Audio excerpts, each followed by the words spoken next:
In a surprising turn, Donald Trump has reversed course on his promised tariffs against Mexico before they even took effect. Taking to Truth Social, Trump announced, I just had a very friendly conversation with President Claudia Sheinbaum of Mexico. She agreed to immediately deploy 10,000 troops to the U.S. Mexico border to curb illegal immigration and fentanyl trafficking. As a result, we have agreed to pause the planned tariffs for 1 month while negotiations take place, led by Secretary of State Marco Rubio, Treasury Secretary Scott Bessent, and Commerce Secretary Howard Lutnick, alongside Mexican officials. I look forward to these talks with President Sheinbaum in the hopes of reaching a strong agreement. So, what does this mean? Essentially, Trump saw the stock market slipping and headlines turning negative, so he retreated from his aggressive trade threats. Of course, his supporters will spin this as a victory. After all, he secured 10,000 Mexican troops at the border, right? Right? Except this is not new. In fact, it's the same deal the Biden administration secured back in 2021. According to the Associated Press and then White House Press Secretary Jen Psaki, Mexico had already committed to deploying 10,000 troops to its border, while Guatemala and Honduras also reinforced their own borders to manage migration. But let's break this down further. Will these 10,000 troops stop fentanyl trafficking? Not significantly.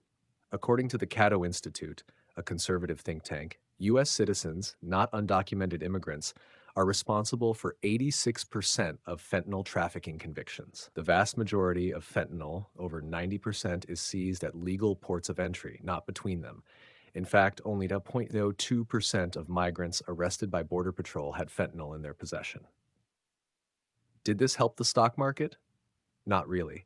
Markets reacted negatively to Trump's initial tariff threats, and his sudden reversal only highlighted the chaos he created. Does this make America more respected? Trump has long claimed he restored America's global standing, yet his erratic trade policies continue to alienate allies. World leaders are strategizing on how to handle an unpredictable U.S., while adversaries like China are watching with glee, eager to step into the vacuum left by America's declining influence. This follows Trump's typical playbook. 1. Make a dramatic, economically risky threat, in this case, tariffs on Mexico. 2. Let the media frenzy build as markets react.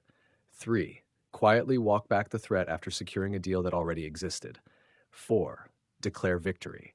5. Watch his supporters praise him as a master negotiator. Right-wing commentators wasted no time celebrating the move.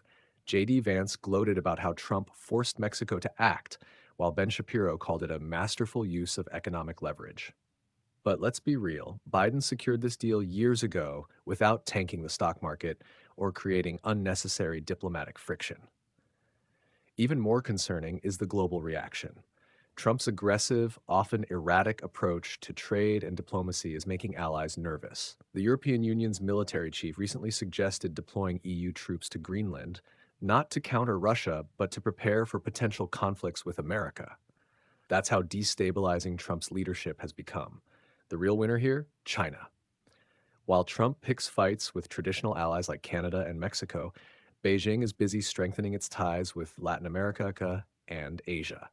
Trump's chaotic leadership isn't making America stronger, it's making it weaker on the world stage.